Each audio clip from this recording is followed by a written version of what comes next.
ಇಂದಿನ ಶಿಬಿರದಲ್ಲಿ ನಮ್ಮ ಹಿರಿಯರಾಗಿ ಜಯಪ್ರಕಾಶ್ ಕೆಲಸ ಆಗಿದ್ದಾರೆ, ಬಸವರಾಜ ತಿಂಡೂರು ಅವರಿದ್ದಾರೆ, ಹಾಗೆ ನಾನು ಶಿಬಿರ ಆಗ್ತಿದ್ದಾರೆ.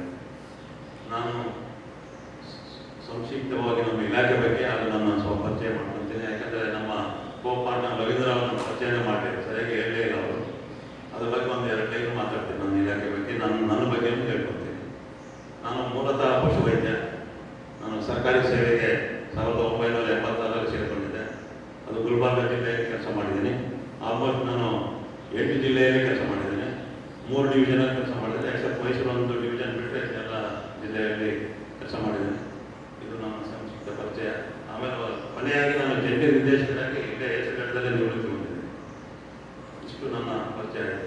2ನೇದಾಗಿ ನಮ್ಮ ಇಲಾಖೆ ಬಗ್ಗೆ ಪಶುಸಂಗೋಪನೆ ಅದರಲ್ಲಿ ಕೆಲಸ ಮಾಡಿರೋದ್ರಿಂದ ನಾನು ಸಂಗೋಪನೆ ಬಗ್ಗೆ, ಪಶುಸಂಗೋಪನೆ ಬಗ್ಗೆ ನಾನು ಒಂದೆರಡು ಮಾತಾಡ್ತೀನಿ. ಅದರಲ್ಲಿ ಏನಾಗಿದೆ ಪಶುಸಂಗೋಪನೆಯಲ್ಲಿ ಅಂದರೆ, ಪಶು ಸಂಪತ್ತು ದೇಶದ ಸಂಪತ್ತು. ನಮ್ಮ ಬಸವರಾಜ ತಿಂಡೂರು ಅವರು ಹೇಳ್ತಿರ್ತಾರೆ, ಯಾವಾಗಲೂ ಏನಾದರೂ ಕೋಟ್ ಮಾಡಬೇಕಂತ. ಪಶು ಸಂಪತ್ತು ನಮ್ಮ ದೇಶದ ಸಂಪತ್ತು. ಆ ಕಾರಣದಿಂದ ನಾವು ಪಶುಗಳ ರಕ್ಷಣೆಯಲ್ಲಿ ಭಾಳ ಸಾಕಷ್ಟು ಮುತುವರ್ಜಿ ವಹಿಸಿದ್ವಿ ನಮ್ಮ ಇಲಾಖೆಯಲ್ಲಿ. ಆರೋಗ್ಯ ದೃಷ್ಟಿಯಿಂದಾಗಲಿ, ಆಮೇಲೆ ಇನ್ನು ಜಾನುವಾರು ಸಂರಕ್ಷಣೆ ಅಂದರೆ ಕಾಲಕ್ಕೆ ನಾವು ಲಸಿಕೆಗಳನ್ನು ಹಾಕ್ತಿರ್ತೀವಿ. ಜೂನ್ ತಿಂಗಳಲ್ಲಿ ಚಪ್ಪೆ ಬೇನೆ ರೋಗ, ಅಳುದ ಬೇನೆ ರೋಗ ಅಂತೇಳಿ ನಾವು ಲಸಿಕೆ ಹಾಕ್ತಿರ್ತೀವಿ.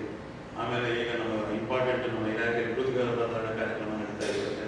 ಅದರಲ್ಲಿ ಹಾಲು ಉತ್ಪಾದನೆ, ಯಾಕಂದರೆ ನಮ್ಮ ಕಡೆಗೆ ನೋಡಿ ಬೆಳಗ್ಗೆ ನಿಮ್ಮ ಕಾರ್ಯಕ್ರಮ 6:30ಗೆ 4 ಸಾವಿರ ಹೊರಗೆ ಹೇಳಿದ್ರು, ಟೀನೇ ಬರಲಿಲ್ಲ. ಟೀ ಹಾಲು ಬಂದಿರೋದ್ರೆ ಟೀ ಇಲ್ಲ.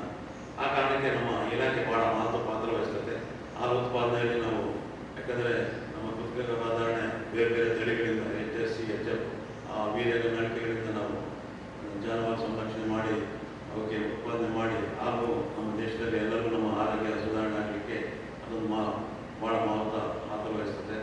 ಅದೇ ರೀತಿಯಾಗಿ ಕೋವಿಡ್ ಸಂದರ್ಭದಲ್ಲೂ ಸಹ ನಾವು ಅವಾಗ ಎಲ್ಲರಿಗೂ ಪೌಷ್ಟಿಕಾಂಶ ಬೇಕಾಗಿತ್ತು. ಅವಾಗ ಎಲ್ಲ ಅಂಗಡಿಗಳೆಲ್ಲ ಕ್ಲೋಸ್ ಆಗಿತ್ತು. ಆದರೆ ಮೊಟ್ಟೆ, ಮಟನ್ ಮತ್ತು ಹಾಲು ಇವನ್ನ ರೈತರಿಗೆ ಉತ್ಪಾದನೆ ಮಾಡಲಿಕ್ಕೆ, ಮಾರಾಟ ಮಾಡಲಿಕ್ಕೆ ಒಂದು ಅವಕಾಶ ಕೊಟ್ಟಿದ್ವಿ. ಇದನ್ನು ನಾವು ಆ ಕೋವಿಡಿಂದಲೂ ಸ್ವಲ್ಪ ಎಷ್ಟೋ ಪ್ರಾಣ ರಕ್ಷಣೆ ಆಯಿತು. ಆಮೇಲೆ ನಮ್ಮ ರೈತರಿಗೂ ಸಹ ಅದರಿಂದ ಆದಾಯನೂ, ಹಣಕಾಸು ಪರಿಸ್ಥಿತಿ ಅವರು ಸ್ವಲ್ಪ ಸುಧಾರಣೆ ಆಗಲಿಕ್ಕೆ ಅವಕಾಶ ಆಯಿತು.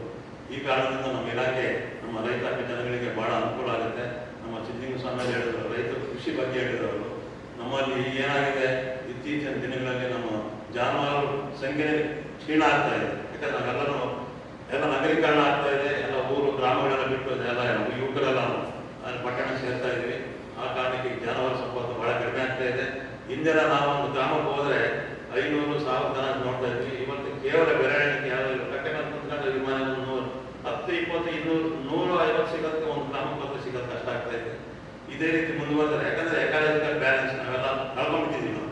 ಈಗ ನಮ್ಮ ಕಟ್ಟೆ ಹೇಳಿದ್ರು, ಮೊಬೈಲ್ ಬಗ್ಗೆ ಮಾತಾಡಿದ್ರು. ಆ ಮೊಬೈಲ್ ಬಂದ್ಬಿಟ್ಟು ಆ ತರಂಗಗಳಿಂದ ನಮ್ಮ ಹಕ್ಕಿಗಳೆಲ್ಲ ಹೋಗ್ಬಿಟ್ಟಿದ್ದಾರೆ.